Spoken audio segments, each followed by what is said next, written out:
And we do hope that you're having a splendid and wonderful birthday, and hope, of course, you enjoy the weekend. We now move on to some history for today, and we go back into time to the year 1655, which saw the Battle of Porto Farina, where an English fleet defeated the pirates, in Tunis, as part of the Barbary Wars. In the year 1789, the first U.S. Congress began regular sessions during George Washington's presidency, and that happened at Federal Hall in New York City. 1949, on this day, the North Atlantic Treaty was signed in Washington, D.C., establishing the North Atlantic Treaty Organization, or NATO, a military alliance between Western nations. 1968, on this day, U.S. civil rights activist Dr. Martin Luther King Jr. was assassinated by James Earl Ray, and that happened at the Lorraine Hotel in Memphis, Tennessee. 1973, on this day, the World Trade Center opened in New York as the world's tallest building at 110 stories. And unfortunately, of course, we know it was later destroyed during the 9/11 attacks. And 1975, on this day, Microsoft was founded as a partnership between Bill Gates and Paul Allen to develop and sell basic interpreters for the Altair 8800, a computer at that time. We now move on to our dish of the day.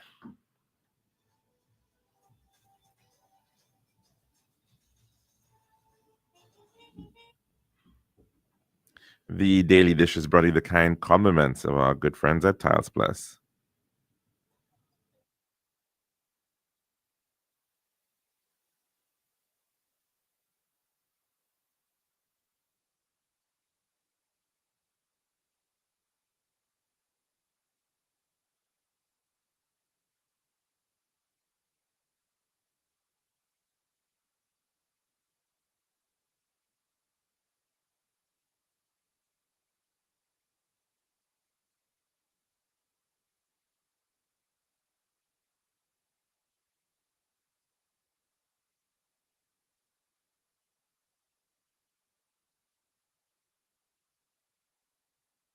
Welcome back to our program for today, and we do hope that you're having a good one.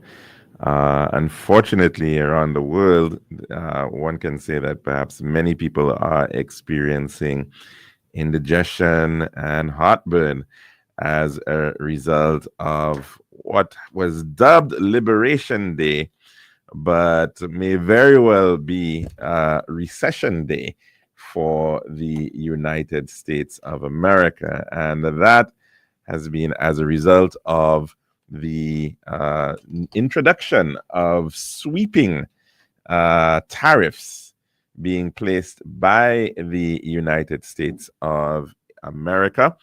And those tariffs have implications for for trade, for the imports of goods into the United States of America.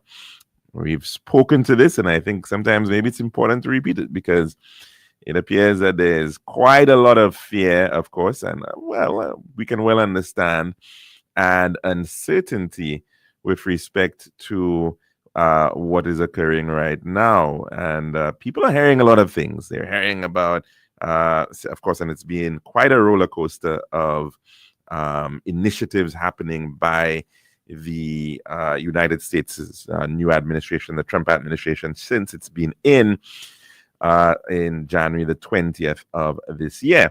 Of course, very, very early on, we heard of executive orders largely aimed at the issue of illegal immigration and trying to stymie that effect, and trying to effectively close the doors on the individuals coming into the country illegally, which had been identified by the Trump administration, by the Trump campaign team when they were in the throes of the 2024 general election.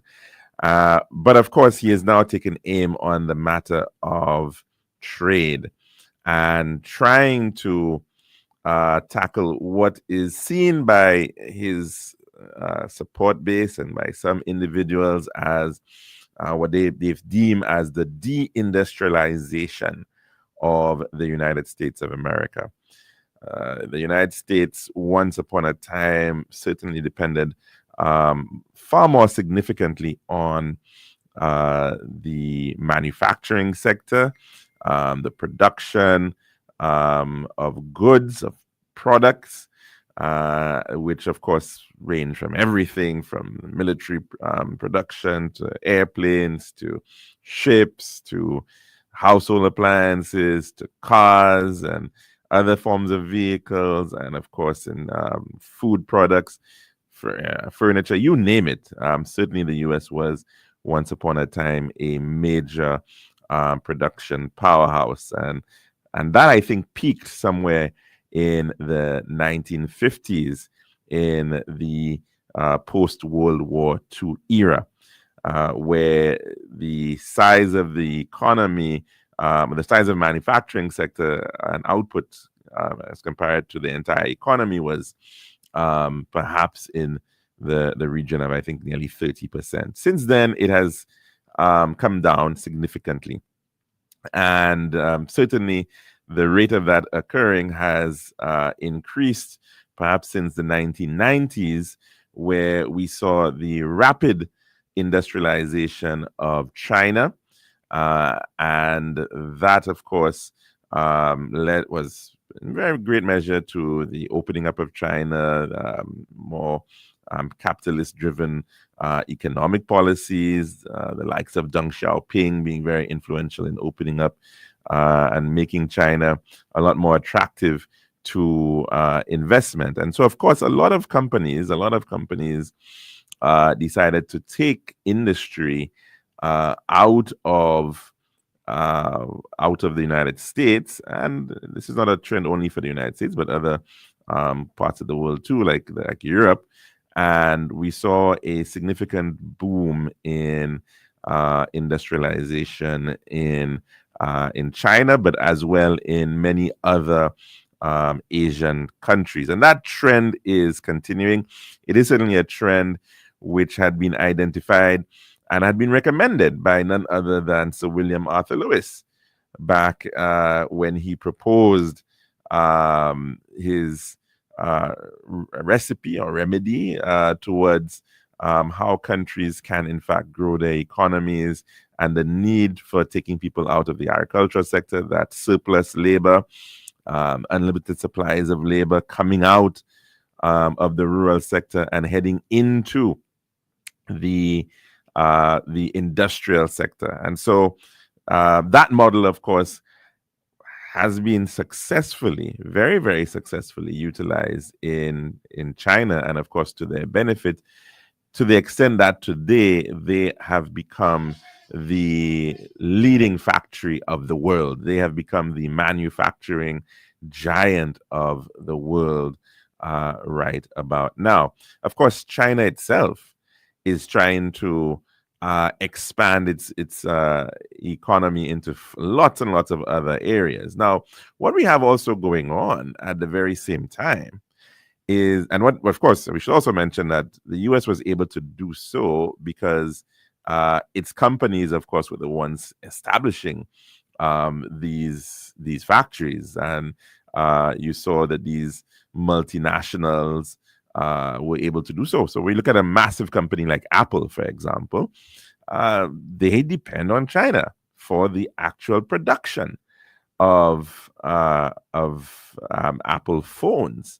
But what is critical is that the technology, the know-how, the software, the R&D that is going into developing an Apple phone, yes, some of it is being done in China now, but it largely still resides in other parts of the world, whether it was in California and whatnot. And of course, we saw that with the Silicon Valley and the rise of these technology companies, which really revolutionized the way we do business, the way everything happens in this world today. And so, of course, the ICT revolution, the growth of telecommunications, all of these things were driven in large measure by the successes of the United States economic system. And so, in as much as the manufacturing components were not necessarily in the US, certainly they decided that they could produce and manufacture goods cheaper in other parts of the world. And of course, so that has been to the benefit of China, that has been to the benefit of Korea, and many other countries right now. To the extent that when you even think about China, and some of the things that you would associate maybe being produced in China, a lot of them are actually shifting to other Asian countries because Chinese labor is actually not as cheap as it was before. And so you've got the likes of Bangladesh and Indonesia and of course Vietnam becoming significant players now in a lot of the low-cost items, textiles and furnishings, and lots of other things now, in fact, being produced not even in China, but sometimes by Chinese-owned companies and other companies from around the world in those other countries. And so the whole thrust regarding the Trump administration has been an argument that, look, America needs to get back into its heyday of industrialization. Is this necessarily a good thing for the United States of America? And of course, some may argue that countries do need industrial capacity. There's no doubt about it. And you've seen the importance of industrialization also from the perspective of the ability to respond to a security need within the context of your country. And so in that sense, this whole idea that, look, you've got to have a very strong industrial base and know-how to be able to do those things in the event that you may end up going into a significant war. How are you going to be able to manufacture and produce from your defense perspectives, but also, of course, for your own local demand? And so, mind you, we have been, for the past easily, you could say 100 years, the world has been sort of shifting towards a desire to increase global trade. And certainly the United States of America has been one of the leading proponents of this thrust towards liberalization of trade, the removal of barriers to trade, the various impediments, including that of tariffs. We are now seeing what has been one of the most stark changes in United States policy, economic policy, for easily perhaps nearly a century. And people are talking, and the economists and the economic historians are going back in time, way back into like the years 1909, right? And are indicating that the last time that U.S. tariffs were effectively this high was back in that period of time, even before World War I, right? And they've, of course, also spoken about the attempts at introducing tariffs later on, like in the 1920s and 1930s, which then led to the greatest depression that the U.S. and the world had ever seen, which is the Great Depression of the 1930s, and have ascribed that had been as a result, in very large measure, to that of the imposition of extensive tariffs by the United States of America. And so we now find ourselves, of course, in this new era of a trade war, which the United States has decided to take on effectively by putting up tariffs. Now, a tariff, let's remember what this is. This is a tax that the United States is putting on its citizens, right? This is going to impact the US consumer, the US citizen, in terms of the cost that that individual is now going to have to pay for an imported good.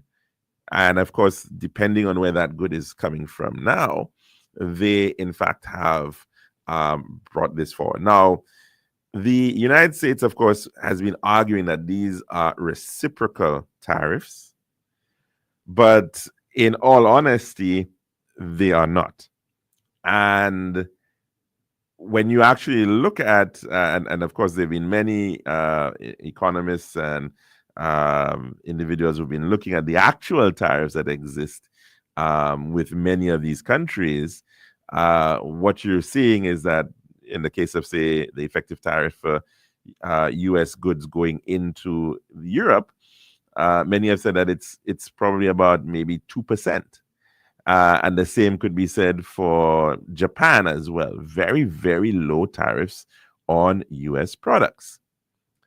The United States, of course, has argued many other things, but it appears that even the methodology which has been utilized to come up with this new tariff regime actually seems more to do with just an analysis of what is the proportion of the deficit that the United States faces against each country. So, and this is in fact is what we will perhaps try to look at right now. We have some clips, I think, which have been lined up, which give some sense to exactly what is wrong with the way that some of these tariffs are in fact being calculated. It's a little long and it'll take us over our 1:30 mark, but I think we'll try to play it. It's entitled "The Bizarre Way Trump's Team Calculated Reciprocal Tariffs." The bizarre way that Trump's team calculated reciprocal tariffs. Let's take a listen.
And that piece coming out of CBC News, a Canadian broadcaster, effectively explaining how the Trump administration seemed to have come across with these quote unquote reciprocal tariffs, which clearly are not really reciprocal because they didn't really base it on any actual tariff that may be in place.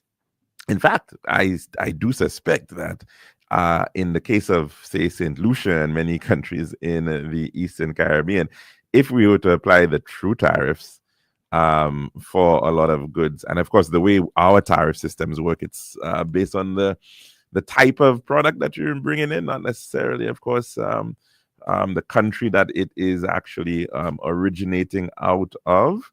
And so, of course, whether it's coming from once you don't have a free trade arrangement, like for example, what we have in place with the EU, but any other country, whether it's coming from China or whether it's coming from the United States, if you're importing a particular item, you're going to get 20% or 30% or maybe or whatever 40% tariff, and that's how we work out our tariffs. In fact, remember, we also, as part of CARICOM, have an entire regime to handle tariffs. That's the common external tariff.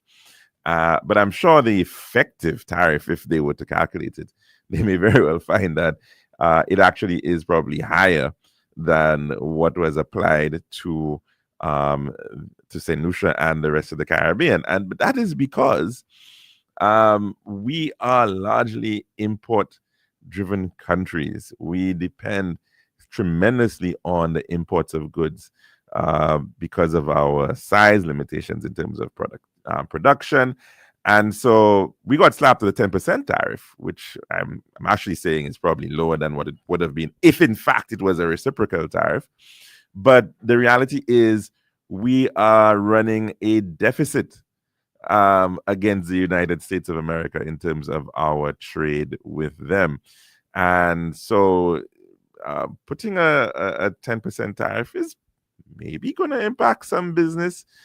When you look at what is being imported to the United States, there's a possibility, but there's also a possibility that it'll just simply mean that the goods that we are actually exporting to the U.S. will become more expensive to the U.S. consumer. Does that potentially mean that it's going to be something that they're not going to buy outright? Maybe, maybe not. And the uncertainty here is if you are running in a situation where all the goods coming into the United States, especially from other countries where the tariffs are much higher and for which they are far more dependent in terms of the volume of imports, is going to be going up even more than they're going up from our country, it then means that there may be challenges in terms of those goods. Now, you could also argue that there's actually a potential benefit to St. Lucia and the Caribbean because in a way, we are now relatively more competitive compared to a lot of other countries. So in other words, if the effective tax rate on the US is actually, this tariff rate is going up to 22.5%, and we're at 10%, it actually means that you actually have an advantage over a lot of other countries around the world now. Do we have the opportunity necessarily to leverage that advantage? And it depends because, let's say if theoretically that's the case. But the other challenge, of course, is that do we have the productive capacity to be able to necessarily make such things attractive? So really and truly, perhaps not. But you never know. It may be in certain products, you may actually be seeing an increase in demand for actual goods. So let's just say, for argument, in terms of a real life example, if the United States was importing CMOS from Vietnam, right, which is now facing a 47% tariff on imports, versus imports of CMOS from St. Lucia, where it's now facing a 10% tariff. St. Lucia actually is kind of better off. Uh, well, of course, depending on what is that end price, depending on how much we sell our CMOS versus what Vietnam might be selling their CMOS for. So a lot of those things, of course, are adding a lot of concern in some quarters, of course, and there's no doubt about it. But I think the truth be told, the tariffs themselves are not our biggest worry in terms of what is the tariff set on St. Lucia. The bigger worry in terms of the efforts of the Trump administration is on other aspects within the space, this global war that we're facing, in particular, the issues of port fees and the risk, the greater risk, of course, that the United States may well be seeing a recession before the end of 2025. That's our dish of the day. We're going to take in our weather report at this time. And of course, when we come back, we'll take in some calls.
And also, of course, on the 1.1, it's now time for the weather forecast as of 12 noon today, presented by Island Style Talent Bath.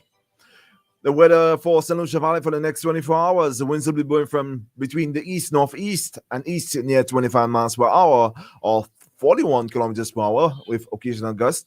The weather partly cloudy and windy, becoming cloudy at times with a few light to moderate showers. And there is an advisory here which reads small craft operators and sea beavers are strongly advised to exercise extreme caution due to brisk winds and rough seas.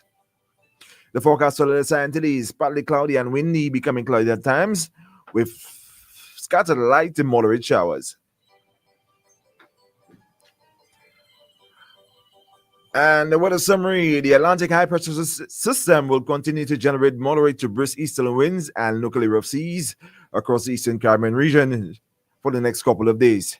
Patches of low-level clouds drifting along the wind flow will produce scattered showers over the Lesser Antilles during the next 24 hours. And this was the weather forecast as of 12 noon today, presented by Island Style Talent Bath.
And welcome back to the lunchroom here at Radio Caribbean International. And of course, we're going to try to take in some calls at this time. Good afternoon. Welcome to the lunchroom. And what's on your plate today? Good afternoon, Mr. George. Hi, caller. How are you doing? Yeah, that was a good piece there you played on making people well, I guess. And but the important thing there is that that's exactly how, or is just an assumption. No. That was from one source, but nearly every other source, that I've looked at has, in fact, analyzed what the data is showing from all the lists that they provided. That's actually how they went about calculating it. That's how they actually went about calculating. That is, yeah. So in fact, they actually have know that in terms of a document. Right, and in fact, a document. In fact, I think when they were pressed for an explanation, they provided a formula, and the formula is in fact based on it's actually what was being suggested. They were looking at the trade imbalances really, and not at the actual tariffs. That sounds so simplistic, Alex. But it is it's not just very simplistic, but it's also blatantly untrue. Like America with so many high-powered, economists and so on and so forth. But caller, remember, it's reciprocal. They've wrapped it as a reciprocal tariff, but the truth about it is that there's nothing about reciprocity in this regime that is being brought forward. It is simply a response to what are perceived as trade imbalances, that the U.S. is running too high a deficit, and so packaging promises, I guess. And of course, campaign promises. That's correct. Mm-hmm. Because remember, he's running a trade deficit. That trade, he's also trying to fill the gap of a fiscal deficit, right? For him to be able to meet that fiscal deficit, he's got to get revenue, and he's got to sell that as something that is going to be beneficial to the American economy. And so he's clothed it as saying, hey, it's a tariff. Now, of course, people have consistently said a tariff is a tax. The tariff that you're talking about, you can effectively say it's an import tax. That's what you're doing. And he has still insisted that, hey, this is going to protect American industry, and it's going to encourage the growth of companies. Companies will come back into the United States to manufacture. And this is what he's selling. The reality, unfortunately, is going to be very, very different. It is triggering a reaction that he didn't anticipate. Well, I'm not sure that he did not anticipate the reaction, because many individuals have said that this is what is going to happen. If you're going to be bringing on what I think is effectively $6 trillion worth of tariffs, in other words, the U.S. economy now has to find a significant more amount of money now to pay for these items, these imports which are coming into the country. How is that necessarily going to be beneficial to the manufacturers that you claim that you're going to be bringing in? But if it's having an impact on the imports of inputs into the manufacturing process, that's not going to benefit you, right?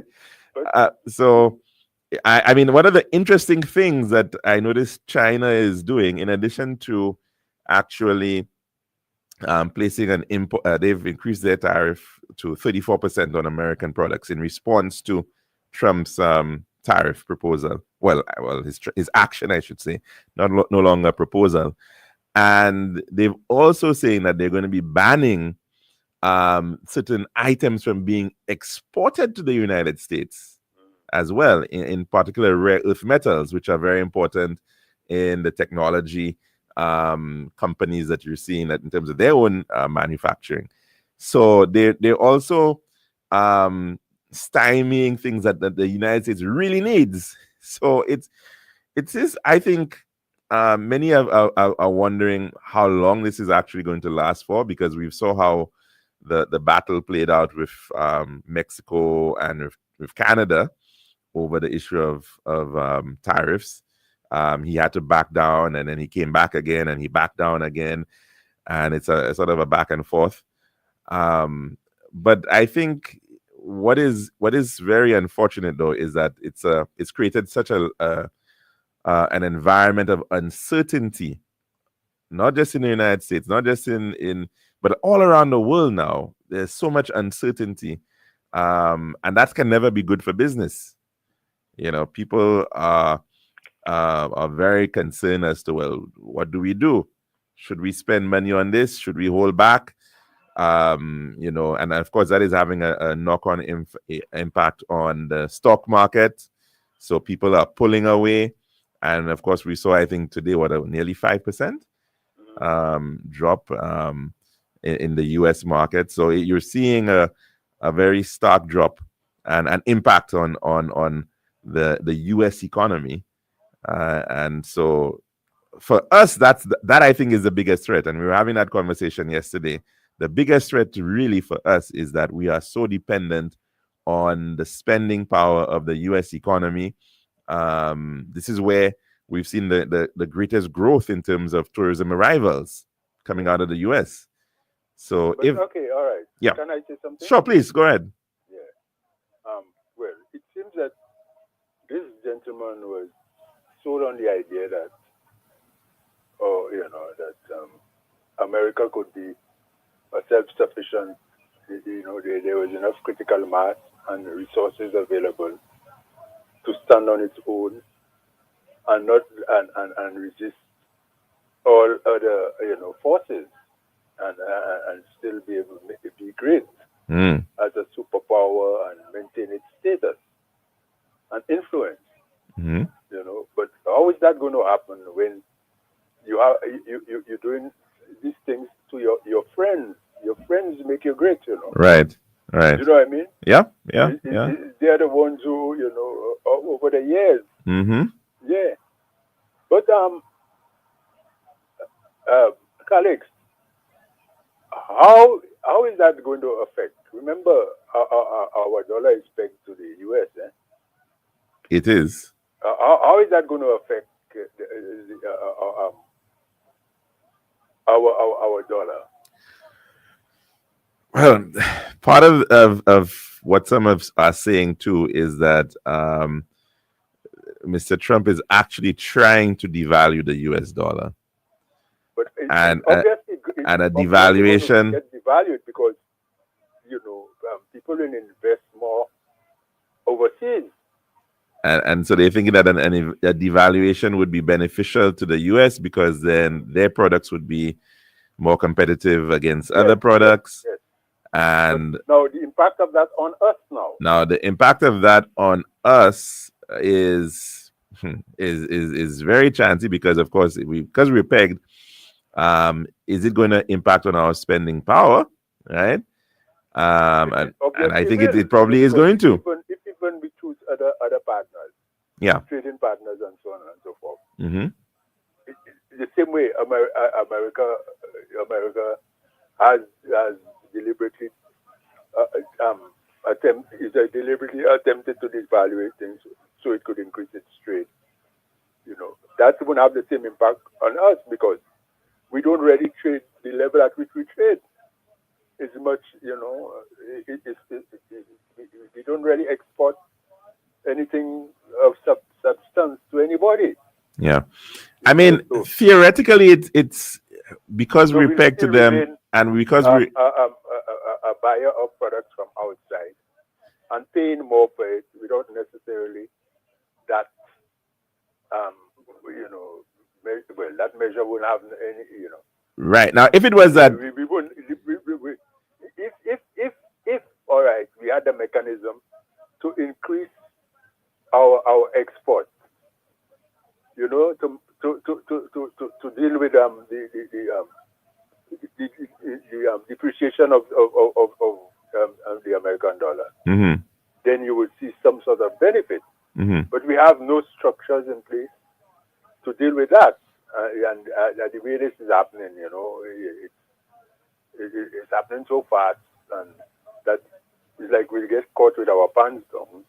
The value, we have fewer tourists from America.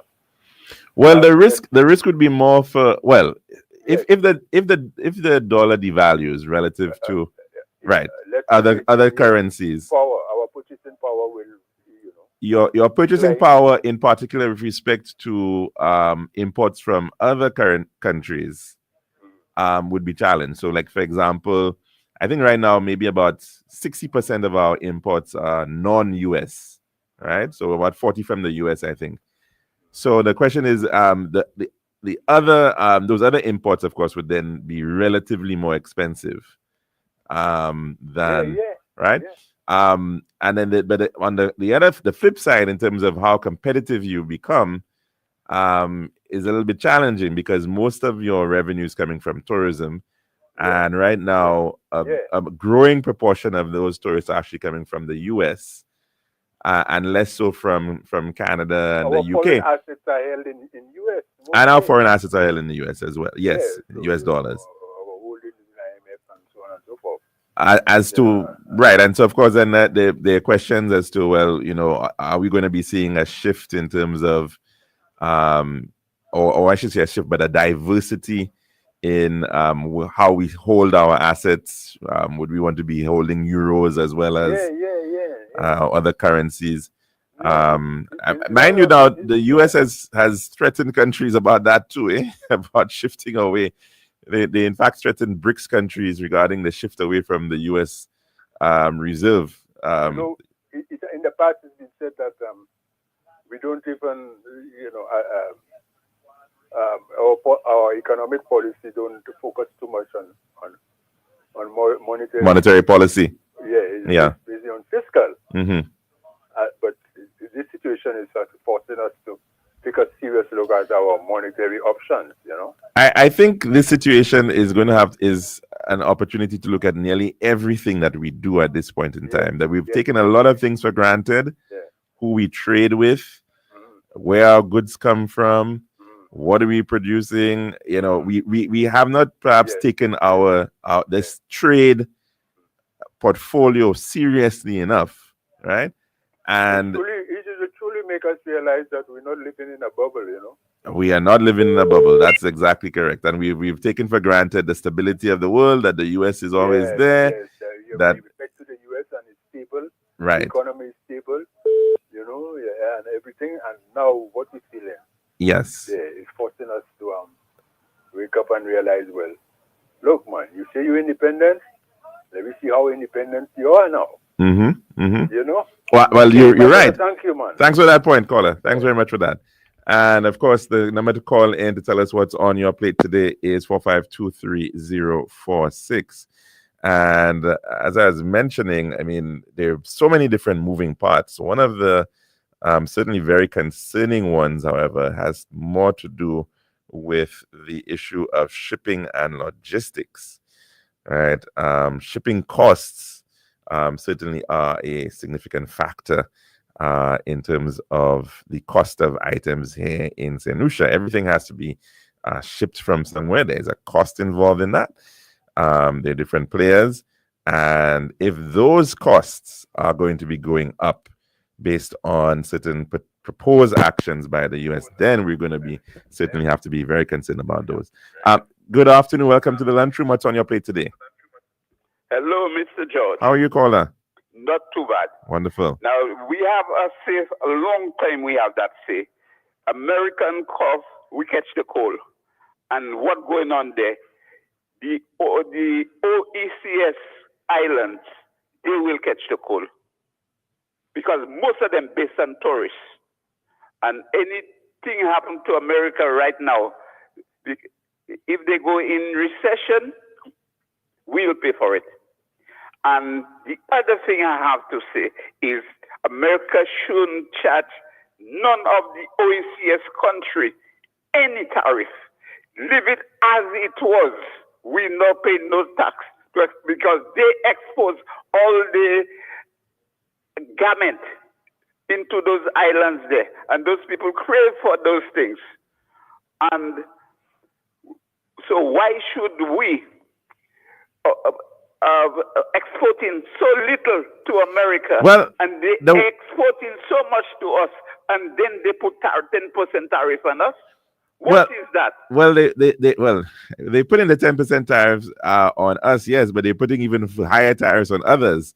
So in a way, caller, we actually getting off more beneficial in that sense because But they Mr. Judge, in which way we benefit from it? we don't benefit nothing. we benefit to the extent Well, that show me where we benefit. we benefit to the extent that, right, our products that are going into the United States will be going in at a lower tariff than many other places in the world.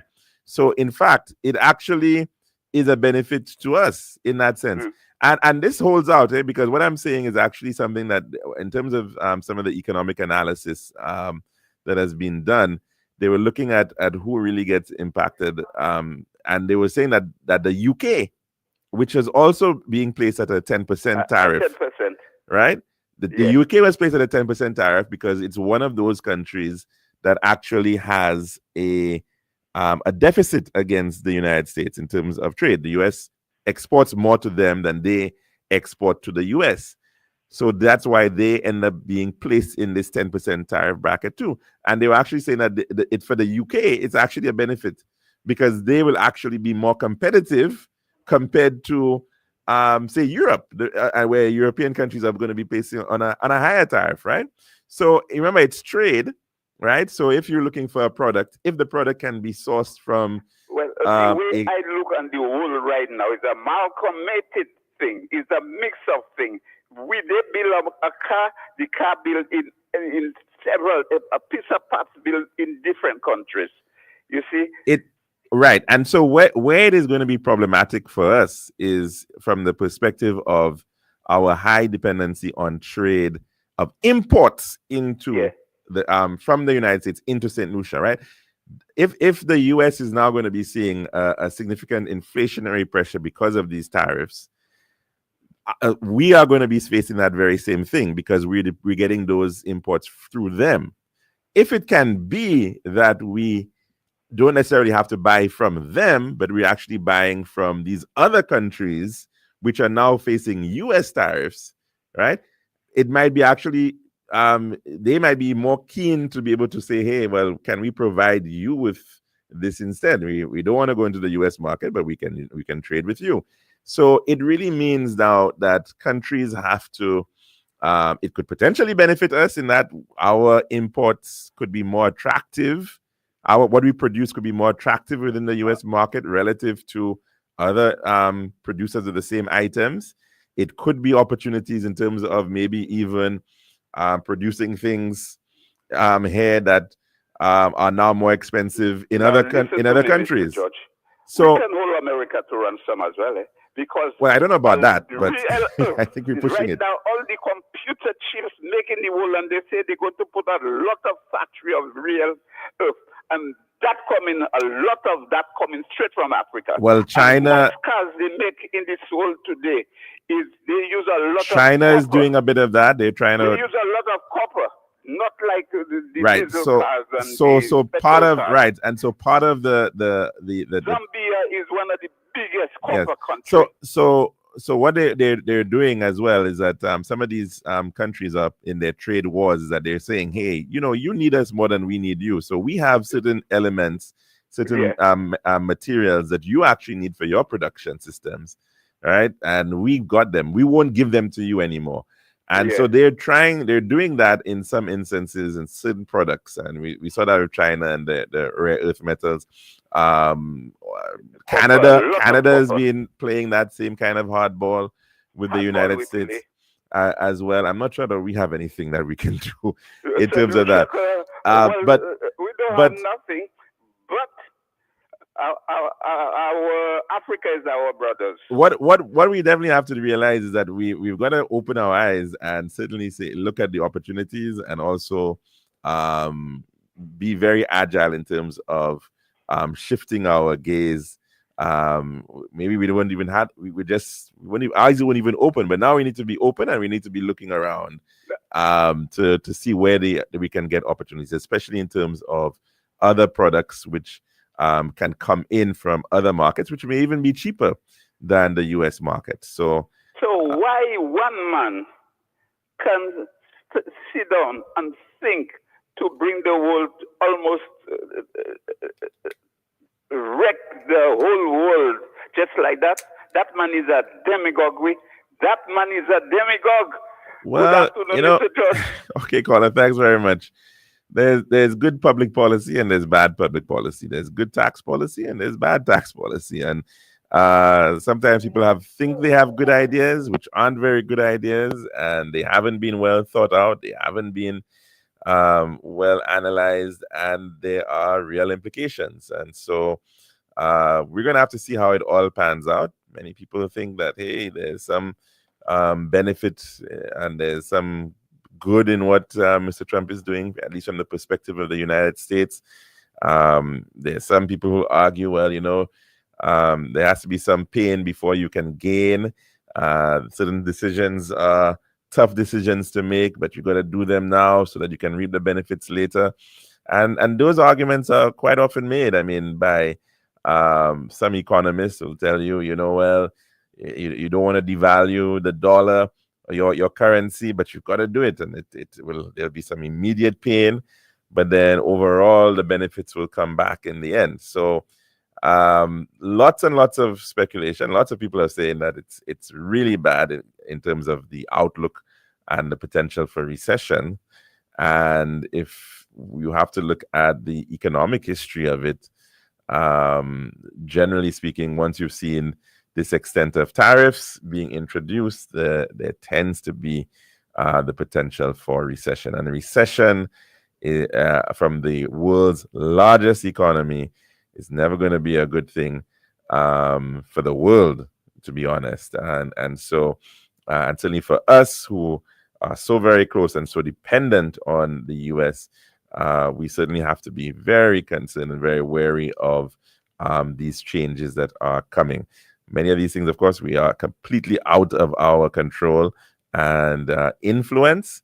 But what we can control, certainly, we do need to pay very special attention to that and try to see how we can get out with the best outcomes in these situations. That's all the time we have here today for the lunchroom and, of course, for the weekend. We do hope that you can have a safe and blessed weekend. I'm your host, Alex George Jr., saying goodbye.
Hey, all right. Calm down. Lava! I'm gonna tell you about it. Yo, this is Friday, you know. This is the weekend, you know. WTF, baby, welcome to Friday. Certain things we don't do. Why? Rastafari give I the God. Listen up, the man. How the Lucian say? Upakatan. Come on, man. Let me light up your Friday afternoon. And that's so it there. And that's so it there this afternoon. Brace yourself, because that's the energy. We never go where the pagans go. Never do what the heathen do. Cause Rastafari give I the guidance. Never say what it... Them shots of the way, Rasta words of the chapter. I never go where the pagans go. Never do what the heathens do. Rastafari give I the guidance.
See where we at right now?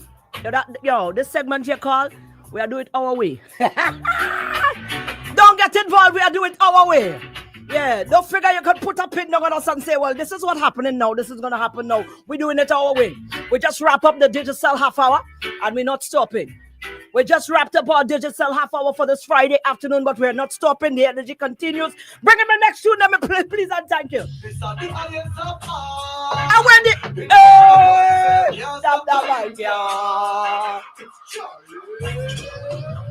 Where we say, smoke it if you have it, a policeman can grab it, informer can tap.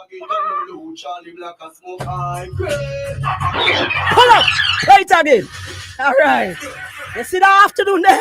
You see today? You see this today? Already, hey. The first Friday, the month of April. I saw we are dealing with it.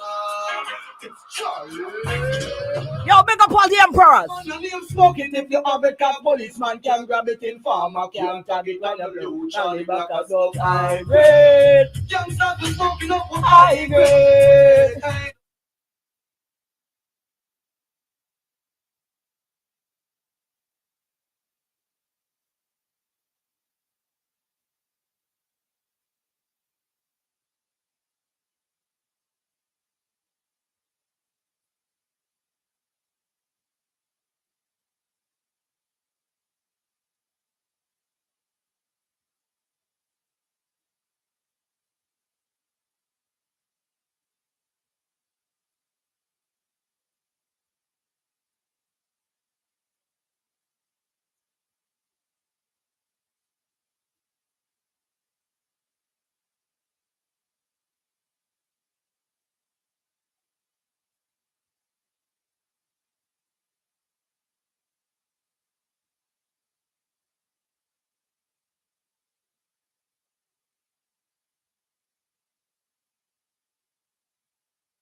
Smoke it. We don't do regular around here.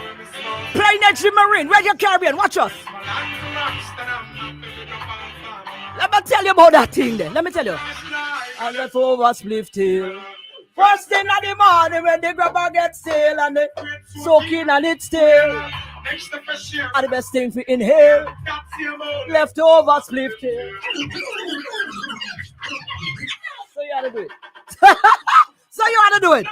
All right. Oh God. Well, you could see how somebody tried and call. Don't call me now, no man. You're disrupting the life. You're disrupting the little life we trying to sell. Yeah, hey. Hello. Okay.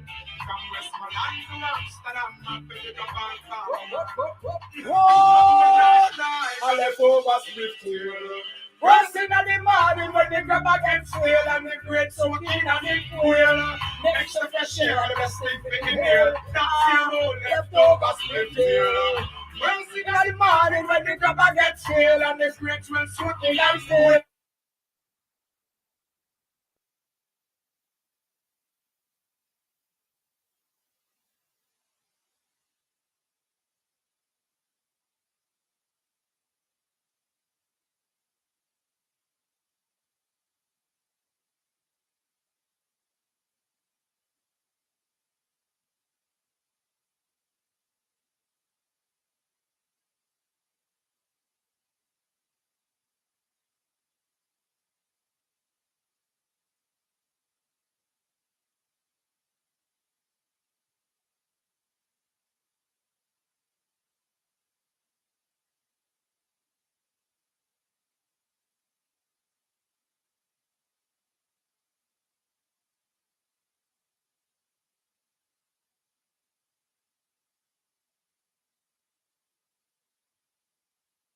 Me make the water go to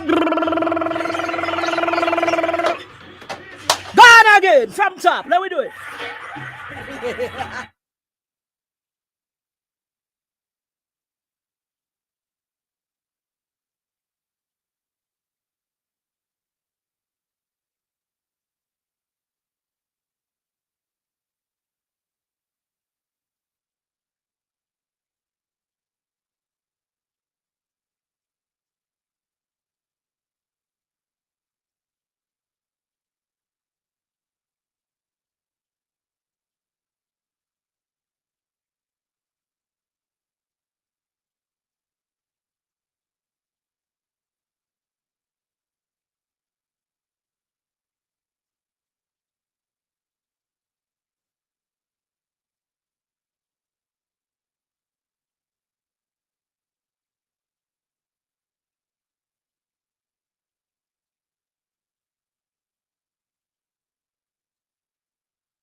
All that is how it goes. Hey, I want to bless up those of you locked on, you know. I want to bless you guys up, man. It's a Friday. The weekend is here, man. What you doing this weekend? I'm calm. I'm keeping it calm this weekend as always. Still in Lent. I'm observing that. I'm taking some time for myself. Oh, you see when Easter hit? Bomba. Give me the next one. Give me the next one. Give me the next one. Give me the next one. Give me that one there. Give me that one there. 18 minutes. We're moving on up before 3 o'clock. That's Friday. This is how we don't deal with Friday around here. Get to the point. Yeah, this is the Rasta man and I will burn the child defend you. Get to the point. Yeah, this is and I will. Hey. That one you know. Hey. Hold up. Kalanji gonna be here. Dada is gonna be here. Call him what you want. What we can't deny is the exceptional amount of hits and delivery and stage presence of that brother there. He coming to start off St. Lucia Jazz and Arts Festival. Opening night. Since we're gonna be here at the Minderfiller Park. Get to the point. Can't this zero summon a night. That one your name. Hey.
Yo, but I really too bad. Yo, you see right now, you see that last little segment there? I owe that to the emperors and the empresses, man. They need some time for their own meditation. What we think? You understand? We play for everybody. Understand that? We play for everybody. And every day we are play for the broke out and the wind down and the thing. You understand? Serious meditation time right here now. Up there. Just gonna say we got the man called Coach. Who else is gonna be here? Who else is gonna be here for St. Lucia Jazz and Arts? Yo, that's Caribbean Fusion night we're talking right there. We not take the joke. We smoke and not hope.